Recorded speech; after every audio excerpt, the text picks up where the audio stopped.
কোন জায়গায় যাচ্ছি মনে করো বাসে, আমার না খুব ইচ্ছে হতো যে একদম বাসের যে একবারে ড্রাইভারের সামনে যে সিটটা দেখবে কাটা সিট থাকে, তারপরে গিয়ার, তখনকার দিনে বাসে ওই তোমার লম্বা গিয়ার থাকতো, আর ওই গিয়ারটাও চেঞ্জ করতো, হাত দেবো। জিষ্ণু তো একবার এত ছোট বাস চালাচ্ছে আনলা নিয়ে, এই বাস চালাতে চালাতে জানি তো ঘরের দরজাটা জিষ্ণু কে বলে দাও? জিষ্ণু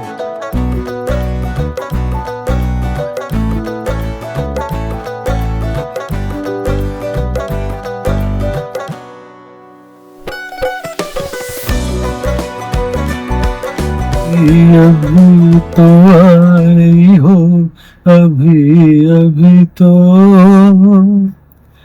अभी अभी तो आई हो, बहार बन के छाई हो। ছোটবেলায় যখন বাসে আমরা বসতাম মাঝে মধ্যে, কোন জায়গায় যাচ্ছি মনে করো বাসে, আমার না খুব ইচ্ছে হতো যে একদম বাসের যে একবারে ড্রাইভারের সামনে যে সিটটা দেখবে কাটা সিট থাকে একটা সোজা, মানে ড্রাইভারের দিকে মুখ করা একটা লম্বা সিট, ওই সিটটাতে বসতে আমার খুব ভালো লাগতো। কারণ আমি তখন না ড্রাইভারকে দেখতাম, ড্রাইভার কেমন করে গাড়ি চালাচ্ছে। I was obsessed with his steering movement, তারপরে গিয়ার, তখনকার দিনে বাসে ওই তোমার লম্বা গিয়ার থাকতো, আর ওই গিয়ারটাও চেঞ্জ করতো, হর্ন বাজাতো, ঠিক আছে। আর হর্নটা কেমন ছিল, অনেক গাড়িতেই একটা স্ট্রিপের মতন থাকতো, আবার কোনো কোনো সময় একটা জাস্ট তার এম্পে টেনে নিয়ে এসে একটা জায়গায় বাজাতো। তখন থেকেই ছোটবেলা থেকেই না মনে হতো যে যদি কোনদিন গাড়ি কিনি তাহলে আমি এরকম করে গাড়ি চালাবো, আর আমার স্টিয়ারিং থাকবে, স্টিয়ারিংটা। এমনকি ছোটবেলা এমন অনেক সময় হয়েছে আমাদের ঘরে, তখন প্রত্যেক বাঙালি ঘরে একটা করে আলনা থাকতো, আলনার উপরে বসে বাস চালাতাম। আমি তো মামার বাড়ি যেতাম না বাসে, তো আমি আলনার উপরে এসে দাও দাও দাও টিকিট দাও বাজাতাম। আমি কি করতাম, আমি যখন স্কুলে যেতাম তখন আমাদের তখন অনেক সময়তে যারা তোমার কি কন্ডাক্টর থাকতো না, কন্ডাক্টর ভাইয়াদের কাছ থেকে তখন ওই সরু সরু না কাগজের টিকিট পাওয়া যেত। আমি মাকে বলতাম বা বাবুকে বলতাম, একটু ওনাকে বলো না, ওকে বলো না, আমাকে আমাকে টিকিট দিবে। অনেক সময় টিকিট পেতাম, ওই টিকিট গুলো নিয়ে বাসের ভাইকে বলতাম, ছোটকে বলতাম যে তুই বল, আমি ওখানে দাঁড়িয়ে আছি, আমাকে হাত দে, আমি তোকে বাসে চড়াবো, টিকিট কাটবো। এইসব মানে একটা অবসেস ছিলাম আমরা অনেকেই, আমরা গাড়ি চালানো নিয়ে, যে গাড়ি চালাবো, স্টিয়ারিং এ হাত দেবো। জিষ্ণু তো একবার এত ছোট বাস চালাচ্ছে আনলা নিয়ে, এই বাস চালাতে চালাতে জানি তো ঘরের দরজাটা জিষ্ণু কে বলে দাও? জিষ্ণু হচ্ছে আমার কাকার ছেলে আর কি, আমার ভাই। তো ওরও ছোটবেলায় ওই অবসেশনটা ছিল, আমার থেকে 6 বছরের ছোট। তো ও ওই বাস চালিয়ে এসে বাসটাকে নিয়ে ভীষণ ছোটবেলায় দুরন্ত ছিল, সেই চালাচ্ছে, তো চালাতে চালাতে ঘরের দরজায় খিল দিয়ে দিয়েছিল বাবা, সেই লোক ফোক ডেকে ওকে দরজা ভেঙে বার করা হয়েছিল। জিষ্ণু দেখছিস দেখ, তুই তোকে কি বলছিস, তুই নাকি ছোটবেলাতে এইসব করেছিস অনেক।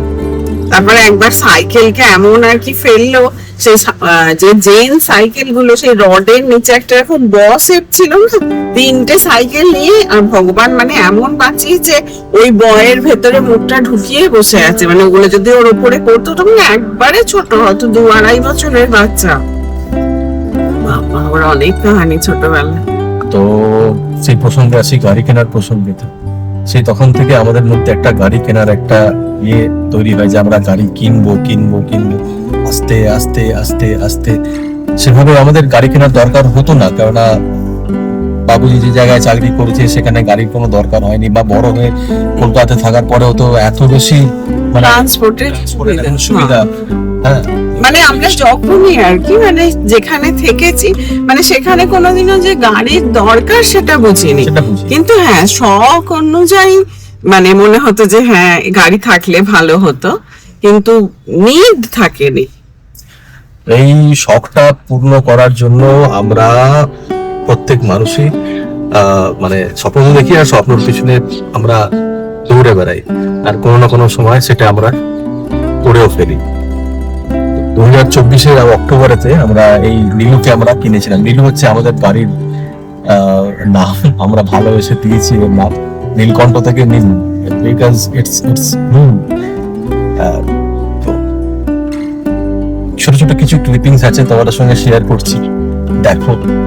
আমাদের তো ভীষণ ভালোবাসার জিনিস প্রত্যেকেরই, যারা গাড়ি কেনে, একটা স্বপ্নের জিনিস কেনে, তাদের একটা খুবই মানে তাদের একটা it's like child to them, their child, একদম, হ্যাঁ। তাদের বাচ্চা শিশুর মতন। কোনো জায়গায় একটু আঁচল লেগে গেলে মন খারাপ হয়, তারপরে মনে হয় যেন রোজ ওকে পরিষ্কার করি, চান করাই, ঠিক আছে।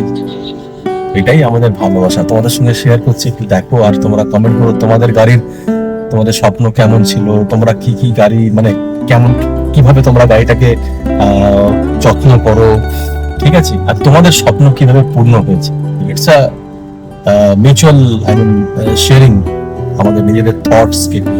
তাই আমরা যখন গাড়ি দেখতে গেছিলাম, আমাদের প্রথম ইয়ে ছিল বলো, মানে যখন আর কি গাড়ি কিনবো মনে মনে প্রিপারেশন নিচ্ছিলাম যে মারুতির গাড়ি কিনবো, যে জেনারেলি মাইলেজটা ভালো মারুতির গাড়ি। তো যখন শোরুমে দেখতে গেল, হলো যে না, একটা হচ্ছে মানে অনেকটা এজে আর কি, মানে ও 40-তে এসে আর কি গাড়িটা বুক করেছে। তো তখন এটা ছিল কি যে না, মানে সেফটি ফার্স্ট। তো সেফটির জন্য দেখতে গিয়ে আমরা অনেক শোরুমে দেখেছি। তো যখন আমরা এতে গেলাম আর কি, এই মাহিন্দ্রাতে, তো এই গাড়িটাতে বসে আমার এমন হয়েছিল যে এই গাড়িটাই কিনবো। তারপর বহু গাড়ি কিয়া দেখা হয়েছিল, অনেক আর brands দেখেছি, অনেক অনেক তারপর অনেক অনেক দেখেছি, কিন্তু একটা সেই হয়ে যায় না যে এই গাড়িটাই কিনবো। একদম এটা প্রথম প্রেম আমাদের, মানে আমরা প্রথমেই ভালোবাসা হয়ে গেছিল এই গাড়িটার সঙ্গে। প্রথম এটা ছিল যে এটা 5 স্টার সেফটি আছে, তারপরে নতুন এসেছিল, নতুন একদম, মানে তখন ব্র্যান্ড নিউ নতুন এসছে। আর যে কমফর্টটা ছিল এই গাড়িতে, তো প্রথম প্রথম মনে হতো আমরা পারবো কি পারবো না, তো আস্তে আস্তে সবকিছু স্ট্রিম লাইনে চলে আসে। যাই হোক, তোমরা তোমাদের যা এক্সপিরিয়েন্স গাড়ি কেনার, প্রথম গাড়ি কেনার মানে ইয়েটা, সেটা আমাদের সাথে শেয়ার করো।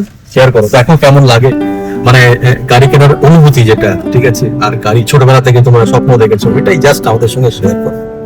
চল, আজকে এখানে ওয়েদারটা দুর্দান্ত, তোমাদেরকে দেখাচ্ছি, দেখো পুরো মেঘলা আকাশ, হালকা হালকা বৃষ্টি পড়ছে।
বেশি টাকা ওদেরকে